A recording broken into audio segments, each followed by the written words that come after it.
wonderful to be part of this summer school. It's an honor to be in the midst of a community that was so much loved and admired by Shoghi Effendi. It's a joy to see so many old friends and to meet so many new friends. And I must add, it's a little intimidating to be behind this podium and see in front of so many distinguished scholars of the faith and devoted servants of it. But we're going to try and contribute to this effort in which all of us are engaged, of preparing for the bicentennial of the birth of Baha'u'llah, to be followed 2 years later by the bicentennial of the birth of the Bab. It is indeed a period of special potency, and the House of Justice has said that at the heart of these festivities must be a concerted effort to convey a sense of what it means for humanity that these two luminaries rose successively above the horizon of the world. Those divine figures who set in motion an irresistible process of individual and social change. Now, this is a challenge for us to think and to understand these things so that we can convey them to others. And the House of Justice has said that also in the Rizwan message, creative thought needs to be given to the conversations that could unfold with every kind of person. So it's our hope in these morning talks to make some contribution to stimulate your own creative thought processes about how we can express and explain and communicate this truth that we have recognized to people who are in differing states of readiness to receive it.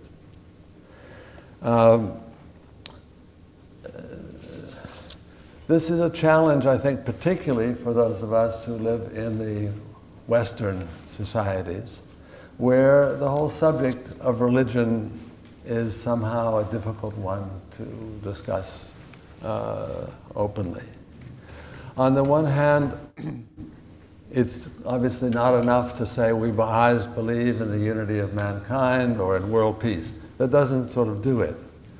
To say that we're holding worldwide celebrations of the bicentennial of the birth of Baha'u'llah and then describe him as a social reformer or a spiritual leader, also it's not coherent.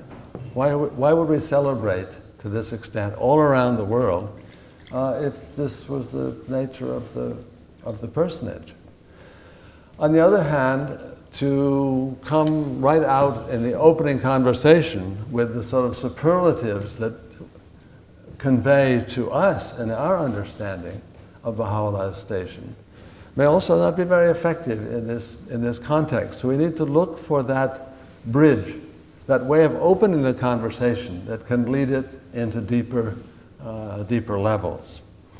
And so the first 4 talks that we'll be giving are essentially attempts to address in that kind of language that could be acceptable in a Western society and still not belittle or not misrepresent the greatness of the cause that we're talking about. Today the title is A Prophet Arises in Historical Time, and it's an effort to give some context to Baha'u'llah's coming. Tomorrow we've called it Speaking Truth to Power, and it's about Baha'u'llah's proclamation to the kings and clergy. On Tuesday, we'll talk about saints, martyrs, heroes, and wind-blown seeds. Essentially, when the kings didn't respond, who did respond? How did the faith spread around the world? And it's a wonderfully dramatic story supported by statistics and maps and things that people can relate to because they're objective information. And then on Wednesday, it's the movement of populations toward Baha'u'llah in the 21st century. Now, at a certain point, around the 1990s, there was a shift, which you're all aware of, where instead of thinking in terms of individual conversion, instead of thinking in terms of building local assemblies, opening countries, forming local assemblies, forming national assemblies, we started thinking about building sustainable communities and influencing culture at the local grassroots level. And that's a very significant shift, which was necessary and which is the road really on which we're moving forward now. Then on Thursday, we'll have a sort of wrap-up looking at what each of us can do to prepare ourselves for these festive events coming up now just in a few months' time.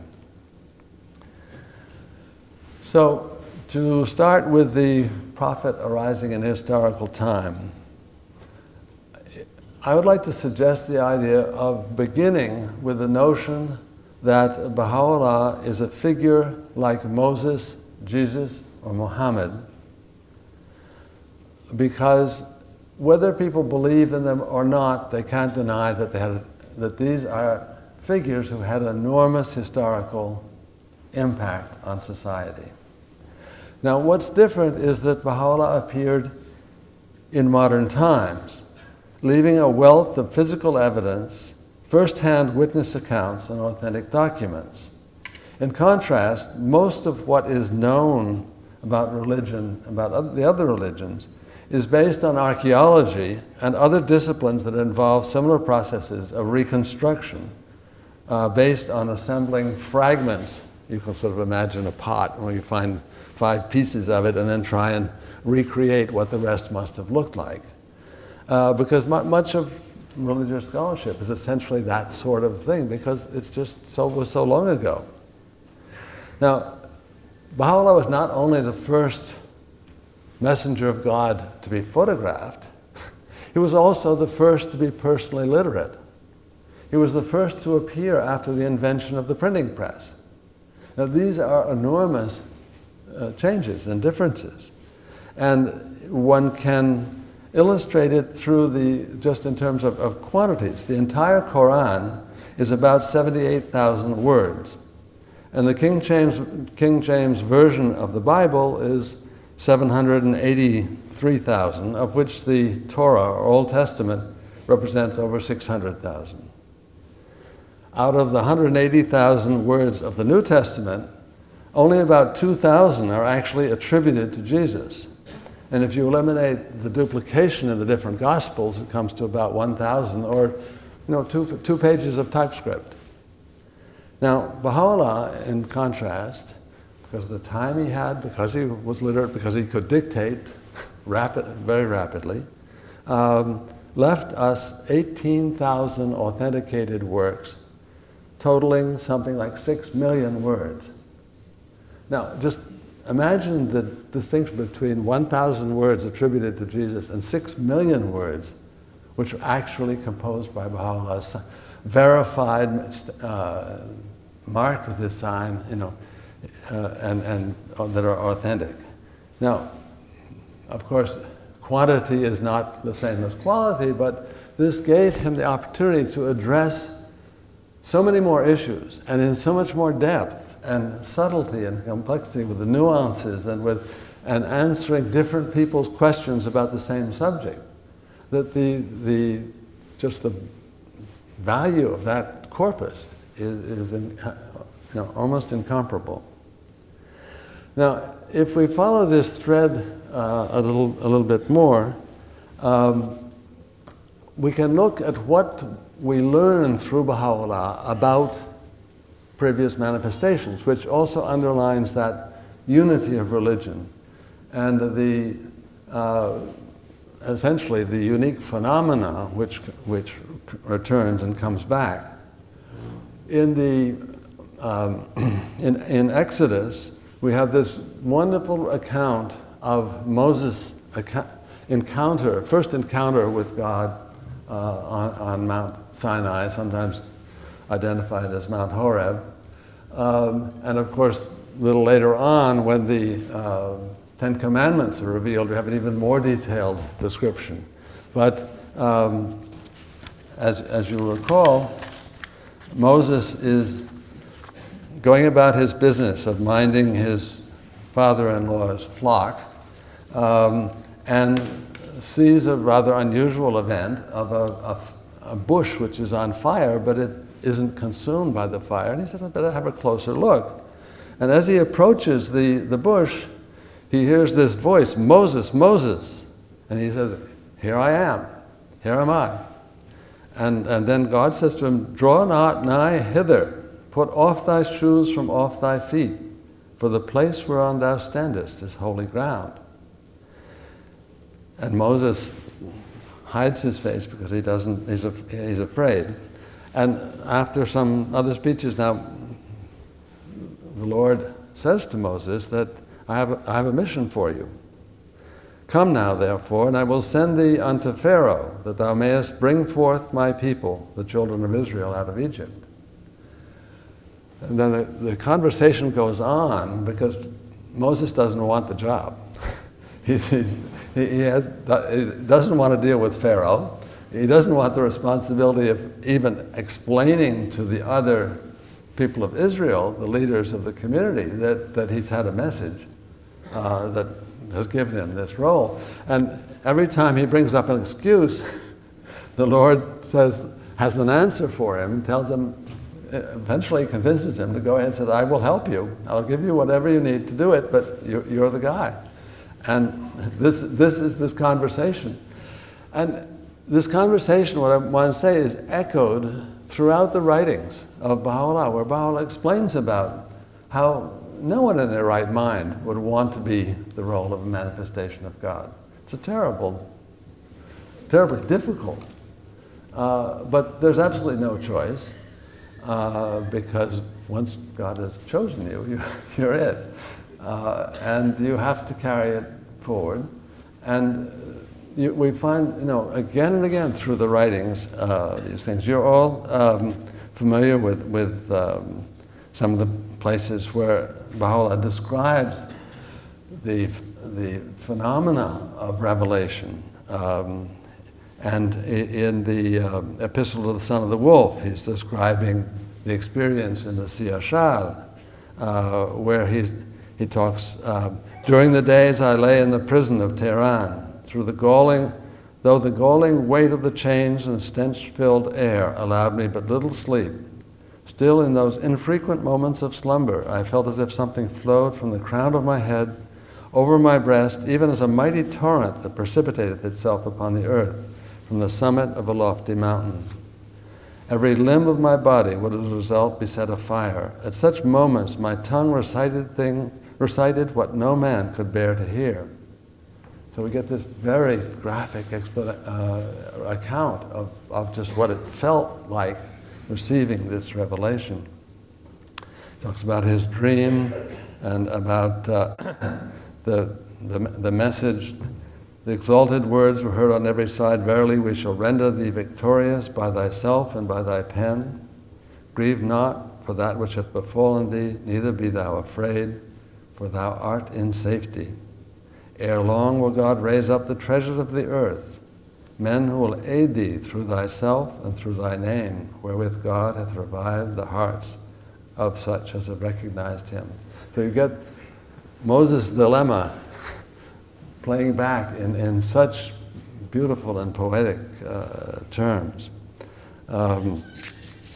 You find it again in the Surah Hekal, where Baha'u'llah talks about being engulfed in tribulations and about this image, this vision of the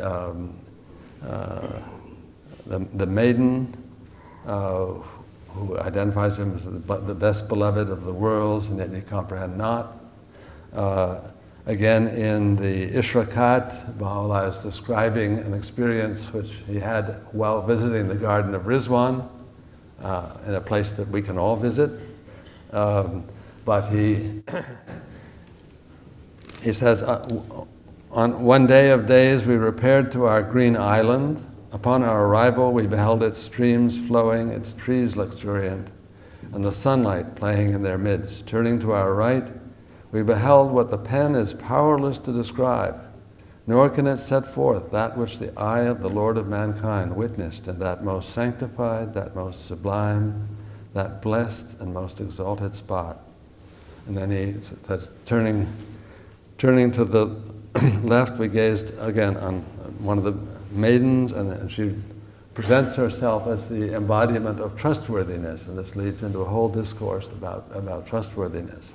But imagine, again, to come back to historical time, that we may not have those visions ourselves, but we can be in that spot and see the streams flowing and the trees luxuriant and the sunlight playing in their midst.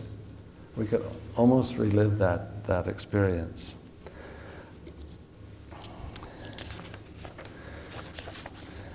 So in addition to understand the role of prophets, we know what Baha'u'llah's process was for revealing the writings. We've read about the revelation writing and about the secretaries taking notes as fast as they can. Baha'u'llah just is coming. The revelation coming as a stream so quickly that it could hardly be written down. We have accounts of eyewitnesses, people who were present when Baha'u'llah was revealing tablets, who felt the force and the strength of that revelation. I was reading in Murjan's biography of Baha'u'llah. He cited 3 different witnesses. One of them was a young, a junior youth, I guess, who passed out completely from just the impact of being in the room with Baha'u'llah when he was revealing writings. Now, imagine we have this kind of description, this sort of evidence of these witnesses who were there and who felt it, and we have the actual shorthand notes of revelation writing. So, we're so much closer to this whole process than we could possibly imagine in the days of Christ or the days of Muhammad, where these things it was all oral, and these things were written down later by people who were just simply capturing oral tradition. Baha'u'llah also gives us tremendous insights into the role of the prophet, which I alluded to earlier. And you're all familiar, I think, with that passage from the letter to the Shah of Iran, the Lahi Sultan, where Baha'u'llah says, "O king, I was but a man like others, asleep upon my couch, when lo, the breezes of the All-Glorious were wafted over me, and taught me the knowledge of all that hath been. This thing is not from me, but from one who is almighty and all-knowing. And he bade me lift up my voice between earth and heaven.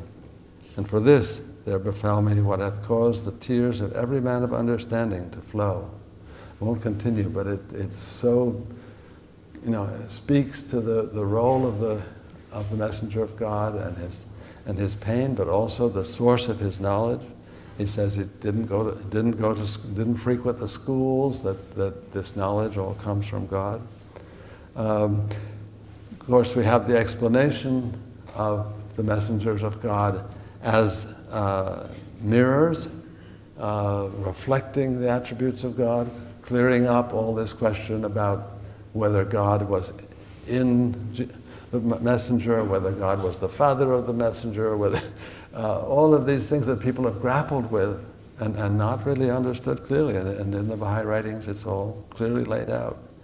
In the Kitab-i-Gan, these tabernacles of holiness, these primal mirrors that reflect the light of unfading glory, are but expressions of Him who is the invisible of the invisibles. By the revelation of these gems of divine virtue, all the names and attributes of God, such as knowledge and power, sovereignty and dominion, mercy and wisdom, glory, bounty, and grace are made manifest. I think another issue which religious people have struggled with over the centuries is the prophecies describe the messengers as having great power.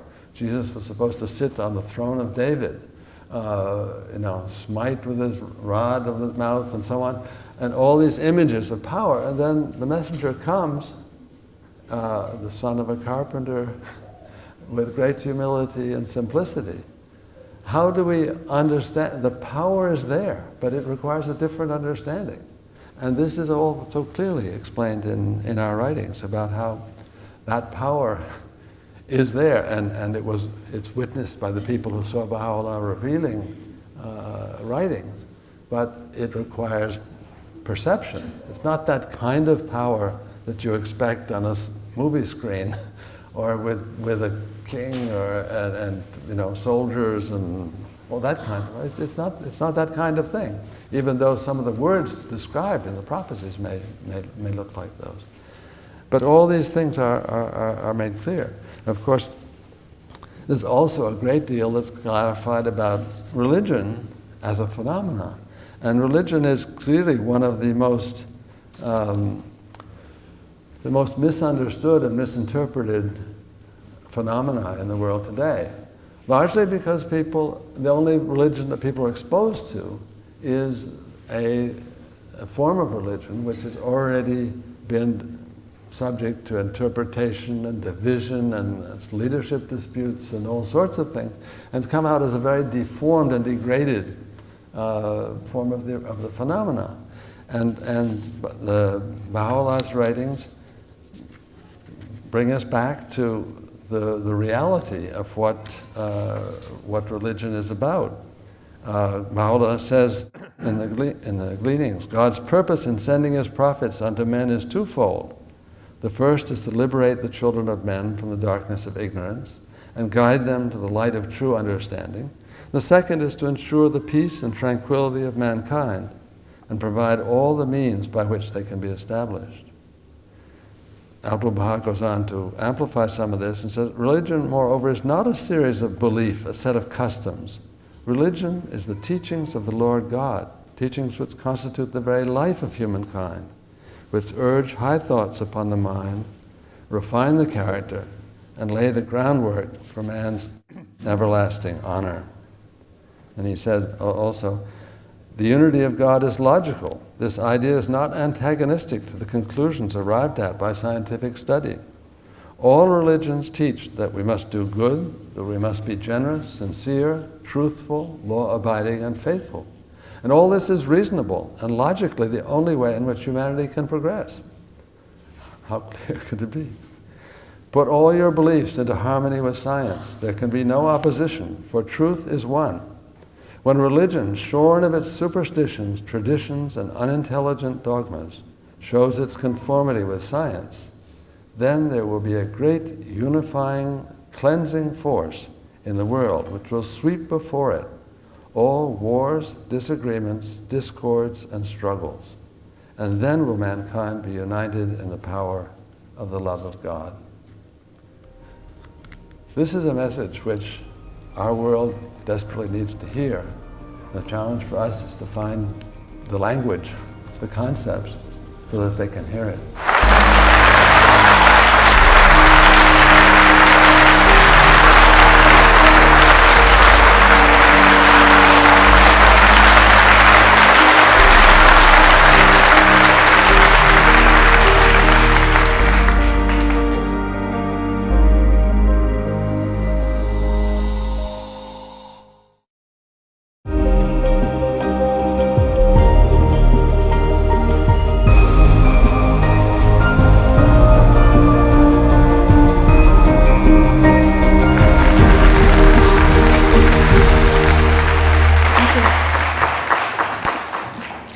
This is going to be a little bit different. You're going to sort of go back and forth between Monsieur and Madame, and then Madame and Monsieur, and anyway, you'll, I hope, get used to it. I'm going to talk just a little bit about some of our holy places that are relating to the life of Baha'u'llah, and particularly in the Holy Land, and in the light of science and historical evidence. We're talking a great deal, I think, this week, trying to have a greater understanding of the revelation, also of the importance of pilgrimage, and the fact that Baha'u'llah was in our own historical time, as my husband said. I sometimes think how privileged we are as Baha'is because our holy places are so authentic. They are so beautifully maintained, very much in our own historical time reference. I also sometimes think that we take them for granted. We forget that for millions of devotees of other faiths, so many thousands of years separate them from the lives of the founders of their religions. So, even though we may not realize it, not only is there excellent maintenance of our holy places at the World Center, but also research is regularly going on just to make sure that they are as authentic as possible. In itself, this is one factor that illustrates the concept of the need for science and religion going hand in hand. And there are really only 200 years of history that separate us from the birth of the founder of our faith, 1817 to 2017. As mentioned by my husband earlier, the idea that the Baha'u'llah was the first manifestation of God to live in the time of the printing press. Thus, of course, not only the physical sites are maintained, but his written work also. We are living so close to the time of revelation that we can visit these holy spots, where events with which we're familiar from studying the history of the faith took place. And visiting these sites presents such a unique opportunity for all of us, for our youth and for our junior youth, to confirm our faith, to walk in the very footsteps of these holy ones. I remember meeting a number of these young people who would come to the World Center on pilgrimage. They came so well prepared. They'd made booklets, they'd colored pictures, they'd studied stories, they were already familiar with the places they were going to visit. And a number of them would say that when they went back, they were going to make reports to their school.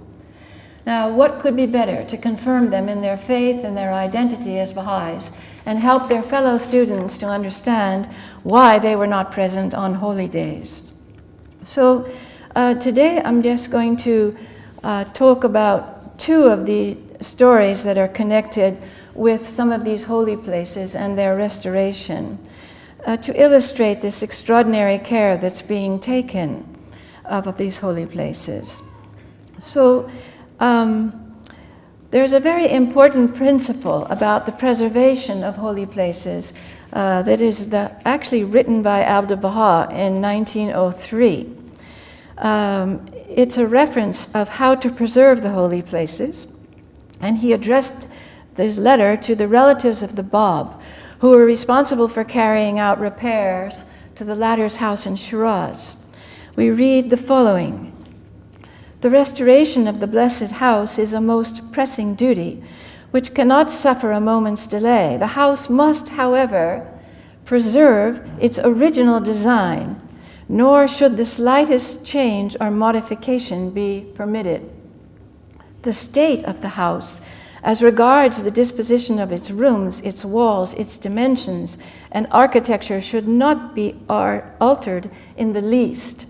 The aim is not to embellish, but to preserve the precise state and condition prevailing in that blessed abode at the time when the exalted beauty, the primal point, was dwelling therein." So we have this authentic guidance from Abdu'l-Baha way back about how this preservation of these holy places should be. He concludes by saying, "Bear ever in mind that the purpose is to preserve the original design from alteration, and that the same holdeth true for the ornamentation, doors, and other dependencies." So this guidance, of course, is extremely important for what's going on in the Holy Land. And we can try and understand better some of these stories, because we are going to all need to be practicing them in order to share them at this time of the bicentenaries. Perhaps you are aware, most of you are probably aware of the fact that there will be a film that will be coming out, and I think we're all just so anxious to see what this film will be and what it will be all about, what will be in it, how it's going to assist us. And the House of Justice has even told us that we are supposed to put on screenings. And when we put on screenings for our friends, there are three things we are supposed to do, and this connects to this important thing of knowing the stories of the life of Baha'u'llah. The first thing is that we should be able to stimulate conversations about the person of Baha'u'llah, about how he was willing to bear extraordinary hardship so that humankind might be rescued from its confusion and suffering, and thirdly, about how he now inspires the efforts of millions of people who derive from his teachings inner strength and spiritual direction of their lives. So we actually have instructions, 3 specific things that we're supposed to be thinking about and preparing ourselves to do when the film comes out. This is the degree to which the guidance is so specific about this particular period. So the first story that I wanted to talk about was the Most Great Prison. And it has to do with the martyrdom of Mirza Mehdi, the purest branch. And I'm going to quote a little bit from some of the writings. On the 22nd of June, 1870, tragedy struck at the heart of the family of Baha'u'llah. To the many tribulations Baha'u'llah suffered during the first 2 years of his imprisonment in Akka, Shoghi Effendi says, was added the bitter grief of a sudden tragedy, the premature loss of the noble, the pious Mirza Mehdi, the purest branch, Abdu'l-Baha's 22-year-old brother, an amanuensis of Baha'u'llah, and a companion of his exile from the days when as a child he was brought from Tehran to Baghdad to join his father after his return from Sulaymaniyeh. He was pacing the roof of the barracks in the twilight, one evening, wrapped in his customary devotions, when he fell through the unguarded skylight onto a wooden crate standing on the floor beneath, which pierced his ribs and caused, 22 hours later, his death on 23 June 1870. His dying supplication to a grieving father was that his life might be accepted as a ransom for those who were prevented from attaining the presence of their beloved. Now, in 1993, when my husband and I first went to the Holy Land to serve, when you would visit the Most Great Prison, there was no skylight. Does anybody remember that? There was no skylight to be seen. The exact place of the skylight through which Mirza Mehdi fell had not been located or identified. The prison itself had, of course, passed through many hands since the passing of Mirza Mehdi, the Turks, and then the British, and then the Israelis themselves. A series of successive changes had been made to the prison over time, the most significant of which were those carried out by the British in the early 1920s. The Israelis were, of course, very interested in the prison because of their own underground fighters who had fought against the British, and some of whom were imprisoned there, and some had even been executed there. The citadel was also a site of a daring operation to free a number of those prisoners held by the British, as portrayed in the movie Exodus, for those of you who might remember that film. Pilgrimage rights to visit the cell of Baha'u'llah thus had to be negotiated with the Israeli government, as did an agreement for the restoration of the upper floor. Following successful negotiations with the Israeli government, it was decided by the Universal House of Justice to request the Office of Israeli Affairs, where my husband was serving, to make a formal study of the matter of the restoration of that upper floor of the prison, so that it would be as authentic as possible a reflection of the Ottoman period. Professors from universities were engaged to do research. What would those rooms have looked like at the time of the Ottoman Empire? One team from the Technion and an architect who was a specialist in Ottoman structures and had been involved in the restoration of the Topkapi Palace in Istanbul collaborated together on this project.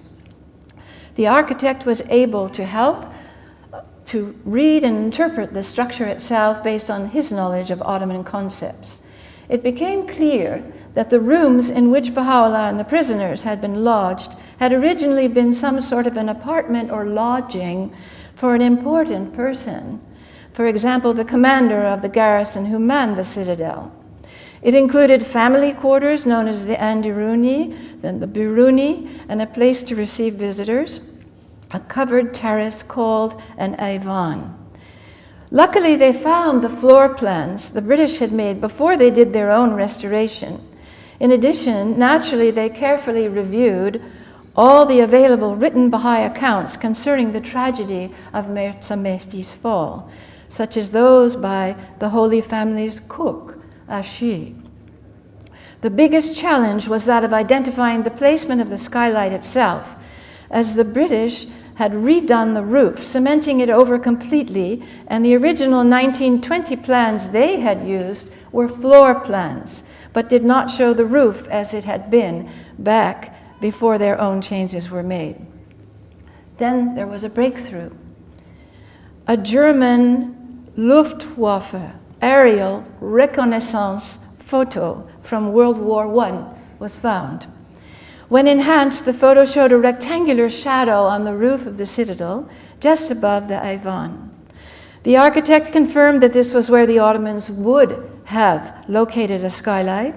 It also matched the family cook's description of Mirza Mehdi's fall. While working in the kitchen, he heard the sound of the fall. And as he rushed out into the main room, Baha'u'llah was coming from the opposite direction, where he had been in the Biruni. In the photo, the shadow was located halfway between the Biruni and the kitchen. As you know, Baha'u'llah associated his son's death with Abraham's intended sacrifice of his son, the crucifixion of Jesus Christ, and the martyrdom of the Imam Hussein. Amazingly enough, when in the process of excavation, as they were carefully removing the all-concrete floor in an effort to find the original flooring, the only place that still had the original flooring was the Aivan. Thus, when those of you who are fortunate enough to now visit the prison, you will see a small portion of the original floor is there. And that was the floor on which the blood of Mirza Mehdi had been shed. I want to close this story with the words of Baha'u'llah.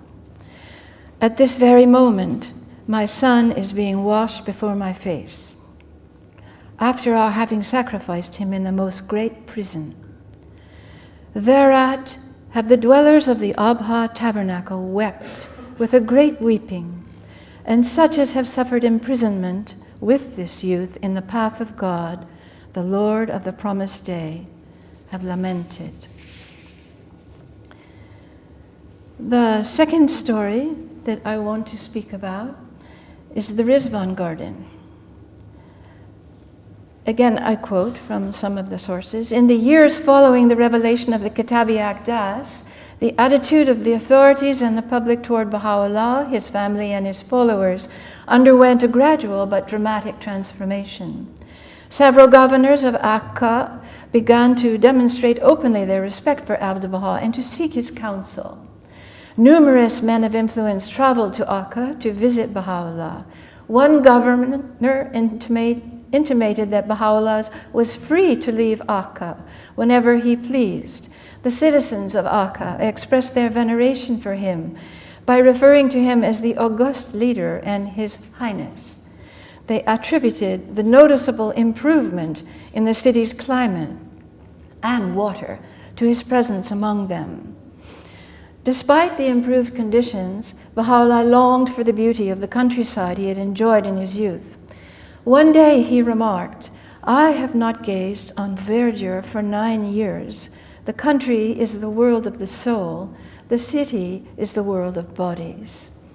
Abdu'l-Baha, of course, knew of this, heard about it, was determined to arrange a home for his father in the countryside, and soon rented the mansion of Mazra'e. Baha'u'llah resided there for 2 years and made periodic visits to the garden of Neyman, which he called the Garden of Rizwan, recalling the blissful joy of the days when he announced his prophet mission to his companions in the Rizwan Garden of Baghdad, some 15 years earlier. Baha'u'llah also referred to the garden as the New Jerusalem, our verdant isle, and our green island. I wanted to just read something also from this book. I don't know if you're familiar with these, but there were 3 books like this that were produced at the time when how do you say they called? Yeah, the inscription of the Baha'i holy places in the World Heritage for UNESCO. These were the background books that were produced at that time. And there's just one lovely paragraph I wanted to read about the Rizwan Gardens. The focal point of this site is a historically unique Persian garden featuring a fountain and a seating area with special tiling, carved wooden benches located on what was once a small island in the Neman River. Abdu'l-Baha rented it in 1875 and began preparing it for his father's use, while the latter was still a prisoner within the walls of Old Akka. The local believers transported quantities of soil to build up the flower beds, while the pilgrims from Iran and neighboring countries brought shrubs, trees, and flowering plants. During the long overland voyages, some watered the plants at the expense of their own thirst, while others kept them fresh by transporting them in watermelons.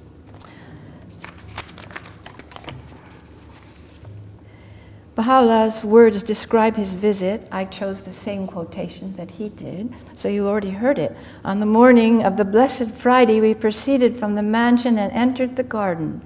Every tree uttered a word, every leaf sang a melody.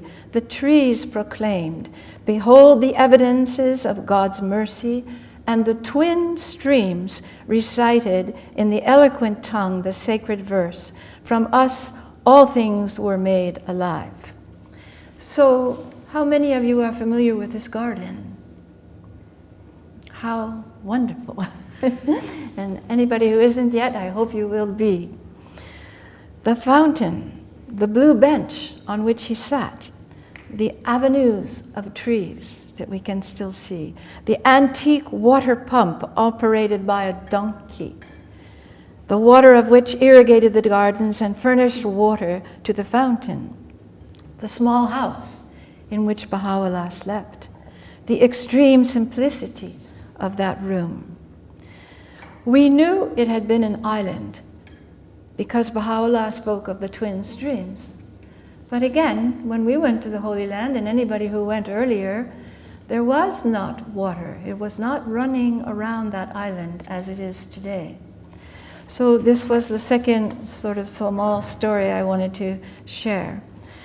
There had been the water there, but a public works project during the British Mandate diverted the river away from the area. So for many years, there was no water surrounding the island. While we were in the Holy Land, we witnessed a special project that restored the flow of the water around the island. So if you now have the privilege of going on pilgrimage, you will find it more or less as it was in former times. Not only the fountain, but the water is going around. This project consisted of the reconstitution of the island because it once again became surrounded by water, this time in the form of a circulating water system that flows around it. In addition, there was a partial restoration of the flour mills, which had been the original reason for the river to be engineered in the manner that it was in the first place.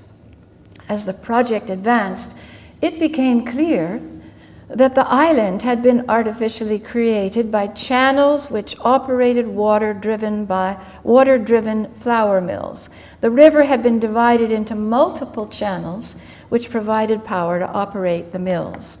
At that time, the water would flow around the island, gradually being directed through a series of channels which provided power to operate the mills.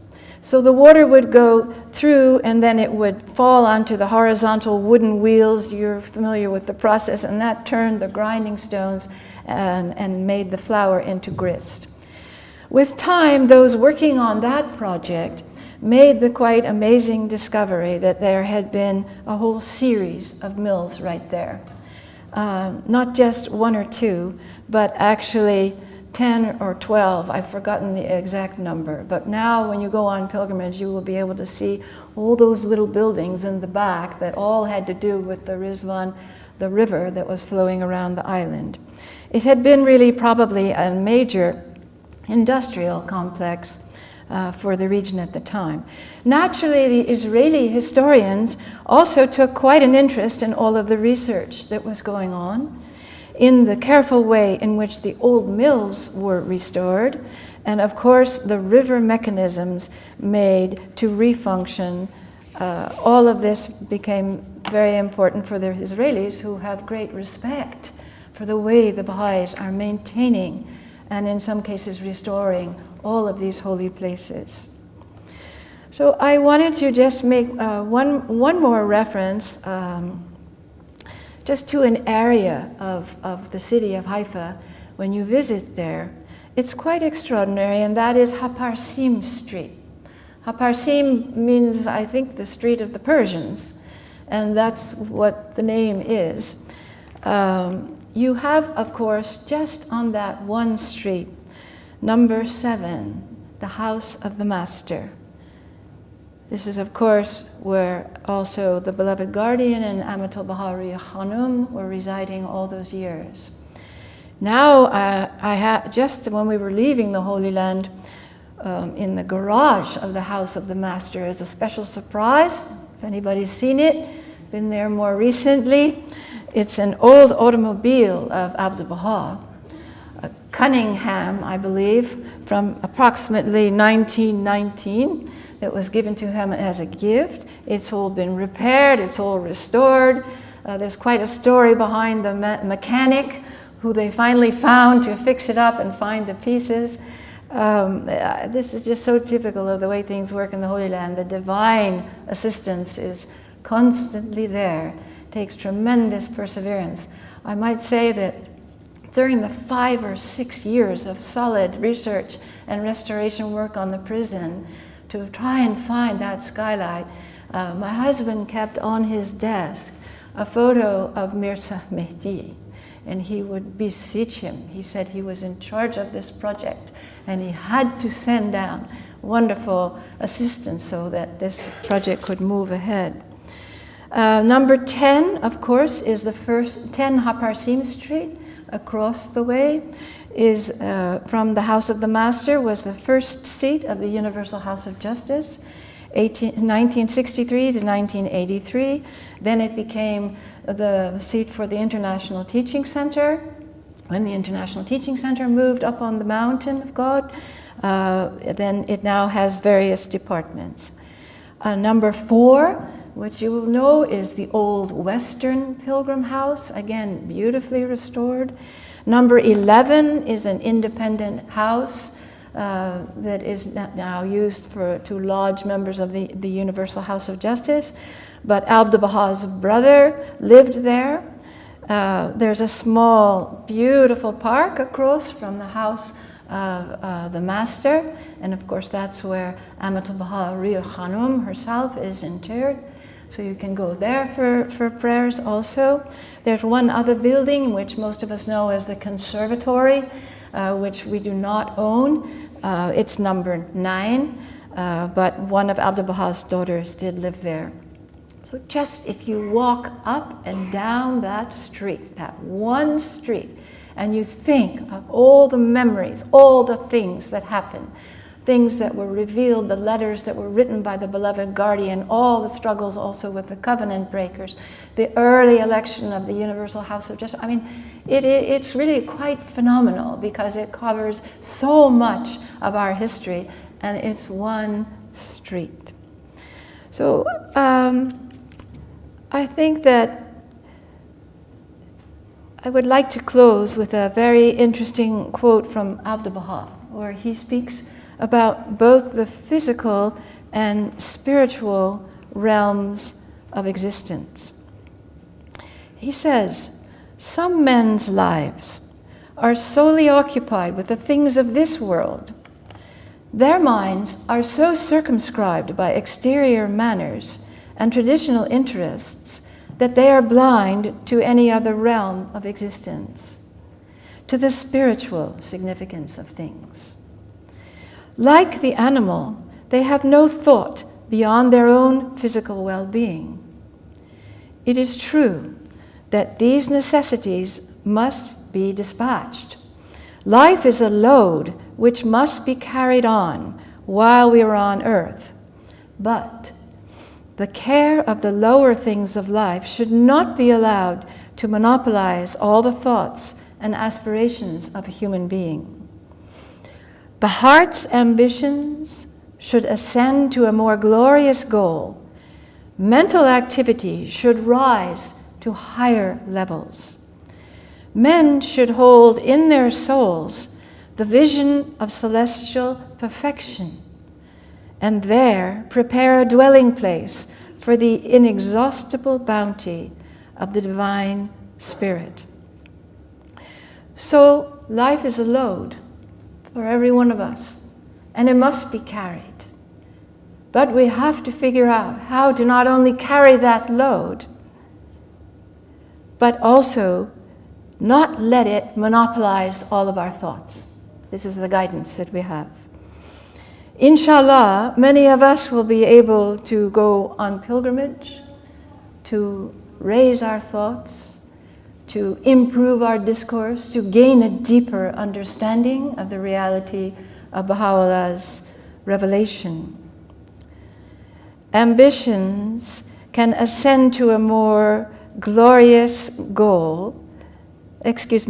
I'm trying to repeat the part of the quotation that talks about ascending to the more glorious goal and of a rising to the higher levels. I think in all of our discussions this week, we will be constantly thinking how we're going to manage to live on two planes. We're living in the physical world, but we're living in the spiritual world. We're existing as members of the humanity when the old world order is going down, but we're extremely conscious of what is going up. And we have to be working all the time on our own dialogue in order to be able to uplift our conversations with other people, tell stories about the faith, explain the life of Baha'u'llah, appeal to the people's hearts. I feel that many times, at least now that we're back in the United States after 43 years of wandering around in other continents, it's very different than living in Africa or traveling in the Democratic Republic of Congo and visiting all those wonderful friends. And it is very different. So we're having a whole education as our learning curve is huge again, because we're back to Western culture and trying to understand. And one of the things that I think we find is that so many people are despairing. People aren't very happy, at least some of the places that we've seen. And so we are constantly looking for ways to explain this wonderful privilege of being a Baha'i, and that there are other processes going on in the world, not only political wranglings and all kinds of difficulties and famine and, of course, all the things with which we're familiar and we read about. But I think Abdu'l-Baha's advice to all of us that we need to, of course, carry the load of life, but lift it up. Prepare our hearts for inexhaustible and inestimable beauty and read these stories and get inspired. Thank you so much.